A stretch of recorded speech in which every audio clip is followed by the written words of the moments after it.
नमस्कार दोस्तों, यही वो एफआईआर है जो बेगूसराय में मेरे खिलाफ दर्ज कराई गई। एफआईआर दर्ज कराई गई है एक बीएलओ की तरफ से।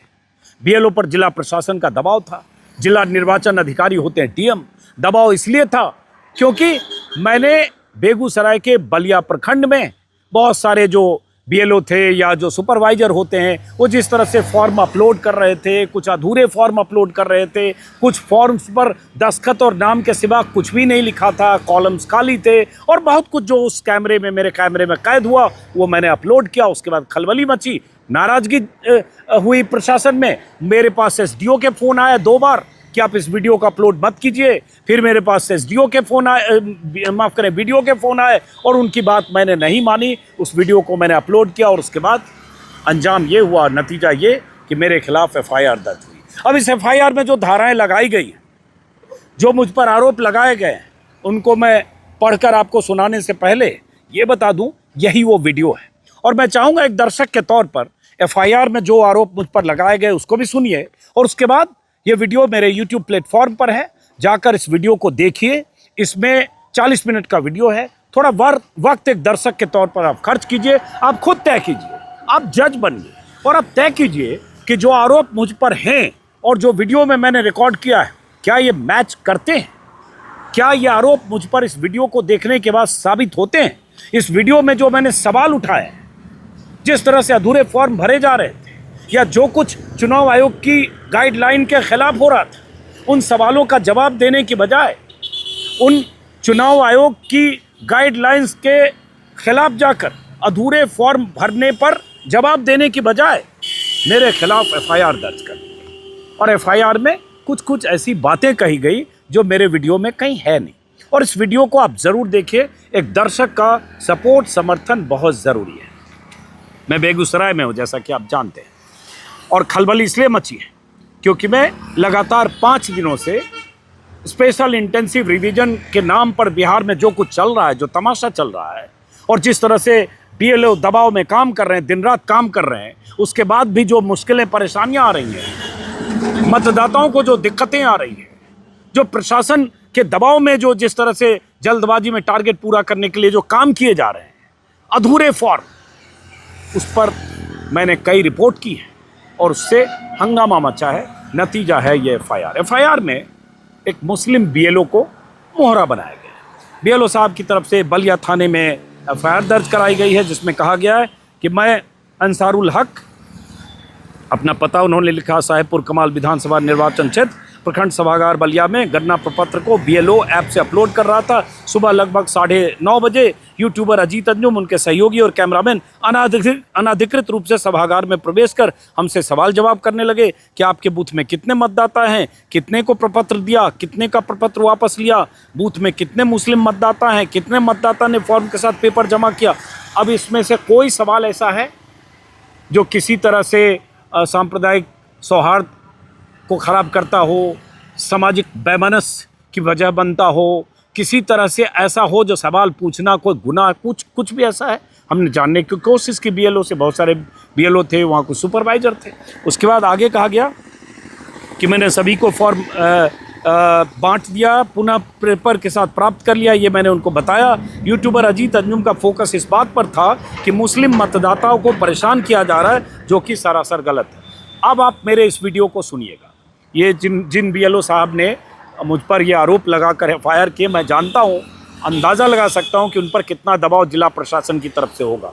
बीएलओ प्राइमरी स्कूल के टीचर होते हैं, उन्हें नौकरी की मजबूरी भी होती है और प्रशासन चाहता था कि मेरे खिलाफ एफआईआर हो तो उन्हें मोहरा बनाया गया होगा।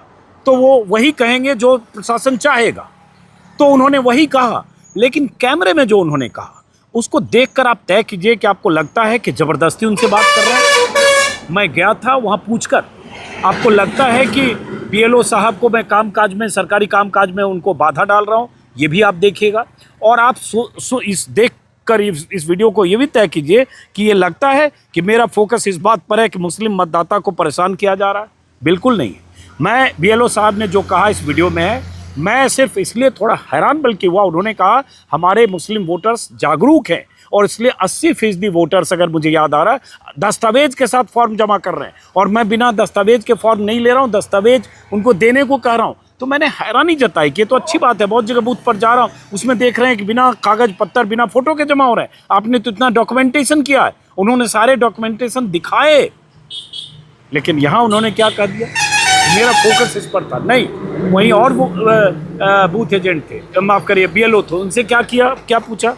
उसके बाद यूट्यूबर द्वारा 1 घंटा कार्य नहीं करने दिया गया, जिससे कार्य में काफ़ी बाधा हुई। मेरे ख्याल से मैं 37 मिनट के आसपास वहाँ था, तो 1 घंटा तो था नहीं, 40 मिनट का वीडियो है, 3 मिनट का मोन्टाज है, 37-38 मिनट रहा होगा।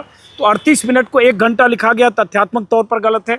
उस वीडियो में 40 मिनट भी मान लीजिए अगर है, उस वीडियो में 40 मिनट के वीडियो में मैं अंदर जाते आ रहा दिख रहा हूँ और निकलते दिख रहा हूँ, पूरा फ्रेम रिकॉर्डेड है।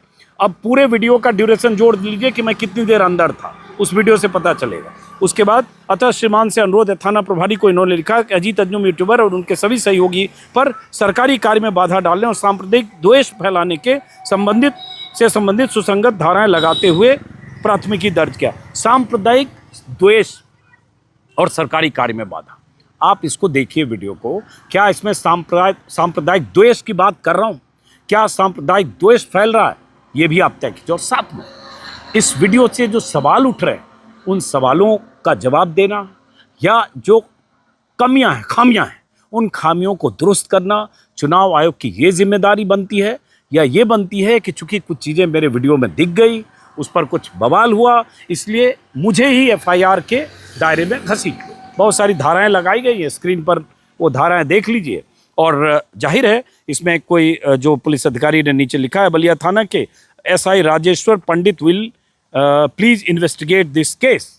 तो राजेश्वर पंडित को इंस्पेक्टर, सब इंस्पेक्टर होंगे, उनको इन्वेस्टिगेट करने की जिम्मेदारी दे दी गई। मैं हूँ बेगूसराय में, कल था किशनगंज में। जैसे ही मुझे पता चला कि मेरे खिलाफ FIR दर्ज करने की तैयारी चल रही है, मैं बेगूसराय आ गया। मैं चाहता था मैं यहीं रहूँ, ताकि अगर प्रशासन को, पुलिस को मेरी ज़रूरत है, पूछताछ करना चाहते हैं, इन्वेस्टिगेशन चाहते हैं, ज्वाइन करें तो मैं जाऊँ। लेकिन मेरे पास अधिकृत तौर पर उन्होंने कोई सूचना अभी नहीं दी है। देखता हूँ, अगर मुझे थाना जाना पड़ा तो मैं पता करूँगा कि इसकी क्या प्रक्रिया है।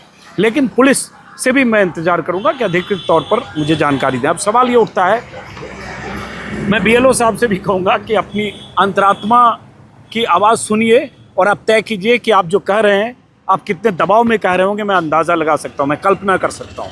मैं तमाम BLO जो बिहार में काम कर रहे हैं, हो सकता है 90,000 के आसपास हो गए हो, शुरू में 77,000 थे, बाद में कुछ बढ़े।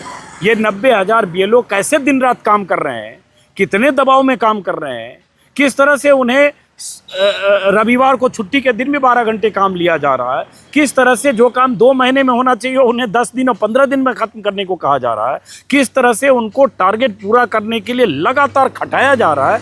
ये किसी भी BLO से पूछेंगे तो BLO का दर्द छलक कर बाहर आ जाता है। मैंने 50 से ज़्यादा BLO से ऑन रिकॉर्ड बात की है, ऑफ रिकॉर्ड तो 150 BLO से बात की। हर BLO की यही शिकायत है कि सर ये तो बहुत वक्त लेने वाला काम था, हम लोगों को दौड़ा लिया गया। साथ में बहुत सारे BLO ये कहते हैं कि भाई अगर कागज़ मांगा जाता तो जितना हम फॉर्म जमा कर रहे हैं इसका आधा भी नहीं जमा कर पाते, इसलिए चुनाव आयोग ने ढील दी।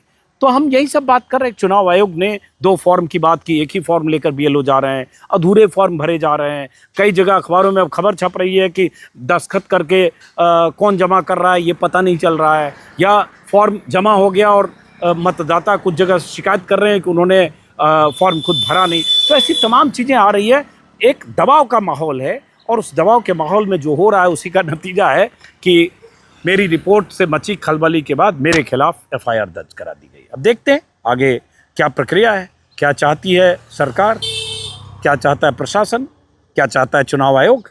सरकार इसलिए बोल रहा हूँ कि अभी चुनाव आयोग की जिम्मेदारी है, लेकिन सब कुछ एक सिस्टम तो काम करता ही है। बहरहाल तो इस वीडियो को संक्षिप्त तौर पर मैं ख़त्म करूँगा ये कहते हुए कि ऐसी प्राथमिकी से, ऐसी FIR से, या इस तरह की धमकी कहें, डराने की कोशिश कहें, हथकंडे, इससे हम जैसे पत्रकार डरते नहीं हैं।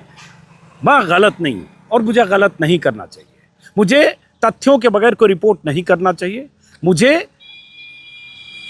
फैक्ट पर रहना चाहिए, मुझे कोई ऐसी बात अपनी रिपोर्ट में नहीं कहनी चाहिए जो प्रोपेगेंडा हो, जो अफवाह हो, जो तथ्यात्मक तौर पर बिल्कुल गलत हो, बेसलेस हो। मैं कोशिश करता हूँ कि ये मेरी रिपोर्ट में न झलके, इस रिपोर्ट में भी नहीं झलकेगी। अगर आप देखेंगे, जज के तौर पर आप तय कीजिए। और जिलाधिकारी, प्रशासन बेगूसराय के, उनसे भी अपील करूँगा कि देखिए और सोचिए कि जो FIR आपने कराया है वो आप पे भी हो सकता है ऊपर से दबाव हो।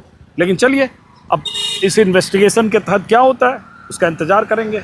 इस वीडियो को ख़त्म करते हैं बेगूसराय से, और मुझे दिल्ली वैसे जाना था 15 तारीख को, देखता हूँ क्या कर पाता हूँ। अब लीगल कोई रास्ता अख्तियार करना पड़ेगा, वो भी मुझे सोचना पड़ेगा। फिलहाल बेगूसराय से कि डरने वाले हम नहीं हैं, हम लड़ने वाले लोग हैं। नमस्कार।